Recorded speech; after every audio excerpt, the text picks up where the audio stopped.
It's already been a whole month since the Five Nights at Freddy's movie was released, and I think the hype has started to settle down. So, I thought it would be a good idea to re-watch the movie and review it with a more critical look to see if it was good, or if I was just stoked to see my favorite bunch of furry, animatronics on the big screen. It goes without saying that this video will feature major spoilers, so if you haven't watched the movie yet, click off this video, watch the movie, and then come back. Don't worry, I'm not going anywhere. With that out of the way, let's start by looking at the history.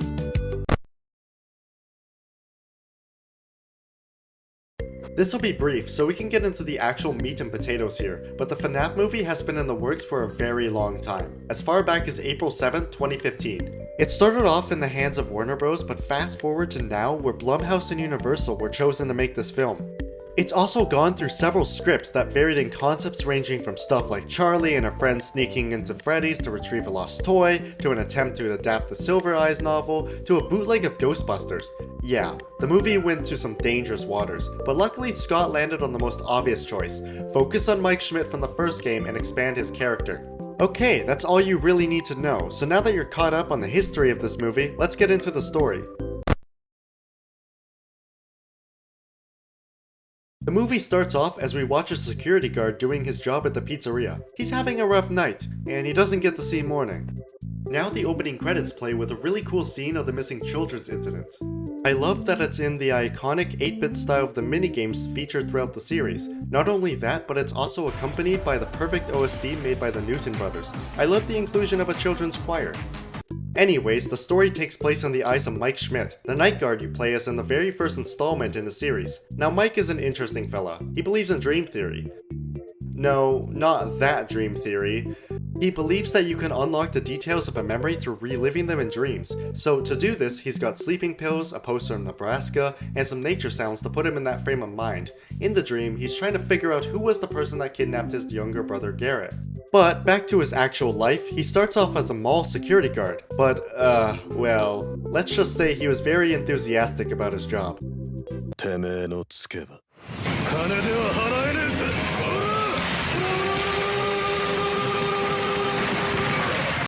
Now that he's out of a job and he's got bills to pay to give his little sister Abby a roof, he heads over to a career counselor who is totally just a career counselor and definitely not a child murderer. What? Why would I say that? That's weird. Moving on. So Mike says, I can't do nights. And then the credits roll. This was a very good... Okay, well actually he realizes he needs to provide for his sister and that he's not in a position where he can turn down a job, especially with his aunt threatening to take custody of Abby away from him. Which is really bad because Mike is the center of Abby's world. Even if she doesn't always show it, Mike is always included in Abby's drawings. Why is this important? I'll let this woman take over for a moment. You know, pictures hold tremendous power for children. Before we learn to speak, images are the most important tool we have for understanding the world around us. What's real, what matters to us most, these are things children learn to communicate almost exclusively through pictures.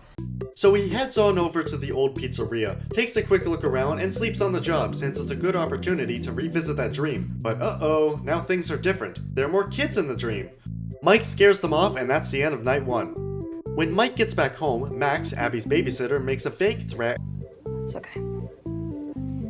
I know where you live. And then leaves, where it cuts to the aunt and her crew dining out at a diner called Sparky's.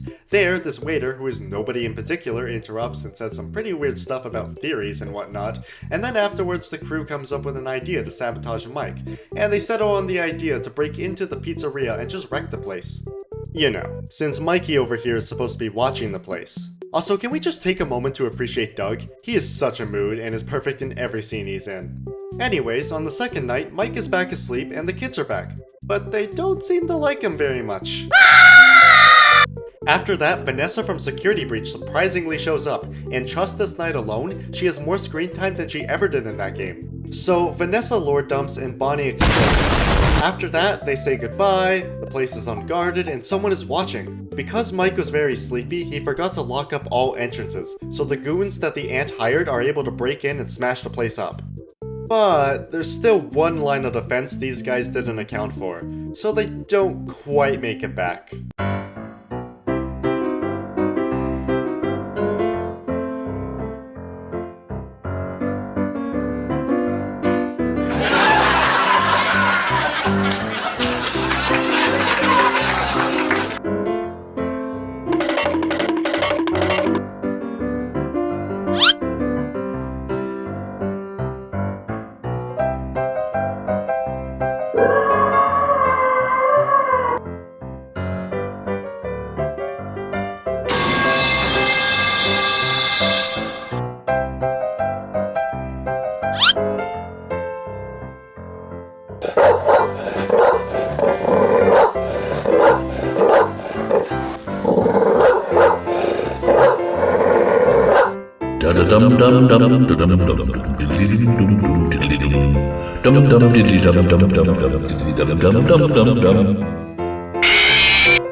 Also, yeah, Max was involved in all this, so she's dead. So Mike is forced to bring Abby along to the pizzeria. But anyways, later in the day, Vanessa shows up to Mike's house to let him know that he's about to be fired for failing the one job he had. But Mike came prepared with his sob story ready. It works and Mike is given another chance. So now that Mike and Abby are at the pizzeria again, Mike cleans the place up and then decides to completely ignore Vanessa's warning and go back to sleep. This time he's finally able to talk to one of the children, and Mike is shown a drawing of a rabbit. The dream ends with the sound of screaming in the distance, and when we discover the source of the noise, it's Abby getting tickled? Yeah, a turn in the movie I don't think anyone saw coming, but it makes perfect sense considering the animatronics are, you know, children, and this is probably the first kid they've seen in over a decade. Buzzkill Mikey doesn't like his sister being surrounded by huge death machines for some reason. Like, come on, what's the worst that could happen? And then Mike and Abby leave after Abby gives a cute goodbye to the animatronics, giving Bonnie a drawing of a heart. Aww. When he gets home, Mike realizes who the children are in all of Abby's drawings. It turns out that Abby's imaginary friends are actually the ghosts possessing the animatronics. Knowing this, Mike begs Abby to tell him what she knows in regards to Garrett's kidnapping, but she knows nothing other than the mentioning of a yellow rabbit, so Mike tells Abby to ask the other children about what they know. When Mike arrives the next night, Vanessa is already looking at a wall of drawings. To be more specific, she's looking at the one drawing depicting the yellow rabbit having fun with the 5 children. When Mike and Abby get inside, the animatronics need everyone's help. This is where the infamous fort building scene happens. Okay, I've heard a lot of complaints about the scene online, but I liked it. It's fun and shows the animatronics acting like children. Because, you know. Also, it makes it so obvious that Scott wrote this. To outsiders, it's silly, but to FNAF fans, it fits in right at home with the rest of the series. Like, seriously, we've seen this sort of stuff before. Once they are done building the fort, Mike discovers what a spring lock suit is. And can I just point out, what kind of spring lock suit is this? Spring lock suits are supposed to be suits that can be worn by employees, but what kind of employee will wear a suit like this? Literally only children can fit inside it. And last I checked, children can't be employees. Anyways, back on track, Vanessa is acting super suspicious and is telling Mike to drop it whenever he tries to get info on Garrett's kidnapper. And whenever they go back to the main area, Abby is having lots of fun. Too much fun. But she's okay. Vanessa doesn't like any of that though, and tells Mike, "You can do whatever you want with your own life, but if you ever bring Abby back here again, I will shoot you." A little random, considering earlier she was quite enthusiastic about Abby being there and building forts. It makes more sense later though, I promise. The next day, Mike hires his aunt as the babysitter so he doesn't have to bring Abby back to Freddy's. She takes it pretty well. I hate you. Hate you, Mike! With that reaction, Mike grabs some sleeping medication, heads back to Freddy's, and goes back to sleep. In his dream, things are significantly different. Garrett is sitting at the table, not being, you know, kidnapped. This is the children giving Mike what he wanted. In exchange, they want Abby. It was in the fine print. They do manage to get in his head a little and convince him to do so, but he snaps out of it and realizes that's not what he wants at all. He realizes that Garrett is already gone, but Abby is still a part of his life. He can still protect her. The children don't take lightly to this though and start just attacking Mike. They actually almost kill him, but one thing saved him. Remember the guard from the beginning of the movie? He managed to loosen a screw in the armband of the machine. Even though he didn't make it, this let Mike narrowly escape. Of course, then he spots the rotting corpses of all the people who trashed the place and realizes what they want to do to him. Then he gets cornered by Foxy, who almost gets him, but the door opens at the last second. Back at home, Aunt Jane is sleeping, because Golden Freddy has gone over to Mike's house to bring Abby back to the pizzeria. So they take a cab over to the pizzeria. Yes, a cab, because a cab driver, just some random guy, not a YouTuber or anything, would take a robot and a child to an abandoned pizzeria. I digress. When she gets there, it's all fun and games until Chica decides that Abby will now be shoved into an animatronic suit. More specifically, the spring lock suit showcased earlier in the film. Back to Mike POV, Vanessa saved Mike and finishes lore dumping onto him. She explains that the kids' bodies are inside the animatronics, and it's also here that Vanessa reveals that she is in fact not Vanessa Shelley, but is actually Vanessa Afton. Yes, in the film, she is William Afton's daughter. This caught me completely off guard the first time I watched it. It also explains Vanessa's earlier reaction. Why is that? She's fully aware what the animatronics do when they don't get their way, and she knows that William might be listening, so she had to play a facade with the whole fort building thing. Anyways, Vanessa gives Mike a taser and sends him off to the pizzeria. She sends him alone because she can't find the courage to face her dad yet. When Mike gets there, he has to do a stealth mission and disable all the animatronics, and of course save Abby from getting stuffed into a spring lock suit. Mike actually gets there right in the nick of time and takes Chica down. Mike and Abby have a quick heartfelt moment and then run away because Chica's not out of the fight yet. She sends her cupcake to attack Mike's leg like some rabid dog. Mike escapes Chica but encounters the man behind the slaughter himself, the yellow rabbit, which has been teased for a good chunk of the movie, and man, I love the way they handled him here. He just exudes that threatening energy. Right off the bat, he's shown to be extremely strong, downing Mike in a single kick, and then he reawakens the animatronics. The good guys aren't done yet though, because Vanessa builds up enough courage to go up against her own father, saving Mike and Abby, and then it's revealed that William Afton is none other than Steve Ragman, Mike's career counselor from the start of the movie. Wow, who could have seen that coming? Mike then realizes that William is controlling the animatronics through that drawing on the wall and tells Abby to draw a replacement picture accurately describing what happened. Vanessa gets overpowered, but William is distracted long enough for Abby to finish her drawing. William then tries to go after Abby, but Vanessa holds him back, getting herself stabbed. The moment Abby pinned the new drawing up on the board, the animatronics immediately realize who the real bad guy is, and thus commences the movie's version of the iconic moment where William Afton gets spring-locked. The build up to this is incredible. I love the way he talks down to the children when he knows he's been cornered and has nowhere to go. It's like he's trying to manipulate them one last time by saying stuff like, "I made you!" I will say though, the actual spring lock scene is a bit anticlimactic. It's really not even the movie's fault though. It's due to the PG-13 rating it has, so they couldn't make it like an actual depiction of the FNAF 3 minigame. That sucks, but even so, it's still a good scene, and the part where they drag him off into the back room to rot is great. One complaint about that part though, it's a small thing really, but when Freddy screamed, it could have been the iconic FNAF jump scare screen instead of that robotic scream. It's a very minor thing that doesn't ruin the film, it's just a missed opportunity. Anyways, Mike and Abby escape with Vanessa's unconscious body and send her to the hospital. After all that, life goes back to normal. Abby is now very sociable in school and they have normal family banter about stuff like what to have for dinner. Of course, the two have to visit Vanessa in the hospital, and that's where we see that Vanessa is in a coma, but she's doing okay. The movie then sets up a sequel with Abby asking Mike if they can go back to the pizzeria. After that, it cuts to a final shot where we see William Afton all alone twitching in the back room where he's left to slowly die. The Golden Freddy child watching as William reaches out a hand. The child closes the door on him, and that's the end of the film. Roll credits. Wait. What about Aunt Jane? Did they just leave her corpse in the living room to slowly rot? What? Is it just decoration now? I just find it way too funny that they just gloss right over her death. Like she's that unimportant that they don't even care to address the aftermath whatsoever. Also, the living tombstone made it. They're now official. They deserve it though. They basically had the FNAF theme song recording to the entire community for years now, so to see it become official like that is great. Anyways, the last thing the movie does is set up a sequel with the old school FNAF 2 method of an Atari voice spelling things out. In this case, Come Find Me. Also, my grandfather's clock was playing in the background during that part of the credits, so the marionette will be an essential part of the possible sequel. Phew, with that out of the way, let's talk about the visuals. This movie is gorgeous. Blumhouse did an excellent job of bringing the series to life. The animatronics are perfect, they are so faithful to their game counterparts, and it's so cool to see them on the big screen.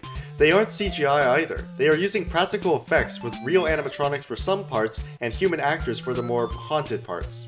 Except for Foxy, he's always an animatronic for obvious reasons. Apparently it took 9 puppeteers to move him. That's so much work that you might as well make him CGI, but I'm glad they didn't because it looks great. The pizzeria also looks fantastic. There are so many details in the set that you could pause on any frame and see something interesting in the background. Like this Employee of the Month board for example. If you look closely at it, you'll see that all the employees are various FNAF content creators like Razbowski and Dawko, just to name a couple of the people on the board. It's so refreshing that Blumhouse went this direction, considering how many live-action movies recently over-rely on CGI for their effects, and they almost always look strange and out of place. Of course, it isn't all bad. CGI can look great whenever used properly. There are some effects that are just literally impossible to recreate in real life. But it's just that so many movies use CGI for some of the strangest stuff. It's not all perfect though. I have one nitpick complaint about the visuals, and that's the eyes. I'm sorry, the red eyes just don't do it for me. The game's glowing white pupils look so much creepier. It's such a minor thing though, and doesn't ruin the movie or anything. It's just a small thing. Speaking of creepy, let's move on to horror. This is going to be a very short section. The movie isn't really scary. There are a few creepy moments here and there, but they definitely could have gone further with it. Don't get me wrong, I'm not siding with IGN saying the movie has too much lore. It would have sucked if it was just Mike looking through cameras the entire movie. But a handful more creepy moments could be nice. Like I would have liked more hints of the animatronics being possessed earlier in the movie. Like maybe Mike could randomly find a news article similar to how the first game replaces the rules poster rarely. A bunch of small stuff like that really does a lot more than you think to help with atmosphere. And look, a couple of jump scares wouldn't be too bad, especially considering the games are kind of, known for jump scares. No, I don't count all 3 Balloon Boy jump scares as jump scares, it's just a little gag. Speaking of Balloon Boy, let's dive into the Easter eggs. This movie is chock full of Easter eggs. I could probably go on forever about all the different ones. I won't dive into most of them, just the ones I like the most, but if you're a FNAF fan, you're going to notice a lot of things. Some of my favorites are Bonnie killing Hank in the supply closet since Bonnie is the only animatronic to ever go in there in the first game, Carl having 2 references, his name being a reference to the name fans have given the cupcake, and he's wearing a Midnight Motorist shirt. Sparky's is a reference to the Sparky the Dog hoax from the first game, and there's a dog suit in the back room. That's also a reference to Sparky. The suit that Max was stuffed into is a reference to Shadow Freddy. The cupcake has 2 references. The way it attacks is a reference to FNAF 4, and a reference to the theory that the cupcake is Susie's dog. Susie is the girl possessing Chica. And of course you can't forget about the YouTuber cameos. I think they were really well done. They don't feel forced at all. I especially like how MatPat's character is named Ness, a reference to one of his more infamous theories. I do feel a little bad for Corey though, because unlike MatPat who had the element of surprise, Corey was shown in trailers, so we already knew he was going to be in it. It's also a shame that Markiplier wasn't able to make it into the film. He was supposed to be the guard who dies at the start of the film, but he had other projects to work on at the time, so it was a huge scheduling issue. Hopefully he'll get a role in the second movie if there is one. Well, judging by how much money the movie made, it's pretty safe to say we're gonna get a second movie. Okay, so my final thoughts. I was right about it a month ago. It's a good fun movie that serves as a love letter to fans of the series. But I would definitely imagine that it's harder to get on board with if you're a newcomer and haven't seen anything FNAF before. Not that the plot provided is complicated, no. It's just that there's a lot there that you won't understand unless you've been a longtime fan. Like some phrases and Easter eggs like William Afton's I always come back, which has been an iconic line ever since Pizzeria Simulator. But if you're a newcomer, that probably sounds stupid. I mean, like, you get max enjoyment if you've been around a while. I know that's obvious, but I don't think it's as bad as critics made it out to be. It just wouldn't be everyone's cup of tea. But in my honest opinion, it's a great watch as a fan, and being a fan 100% boosts my opinion on that. But I don't think the movie just vomits fan service. I think there's a solid narrative here, and I'm excited to see what the future of the series has to bring. But what do you think? Did you like the movie? What would you like to see in the future? Let me know in the comments below. And if you like what you see on this channel, consider subscribing. That's all I have for now. I'll see you later and have a great day.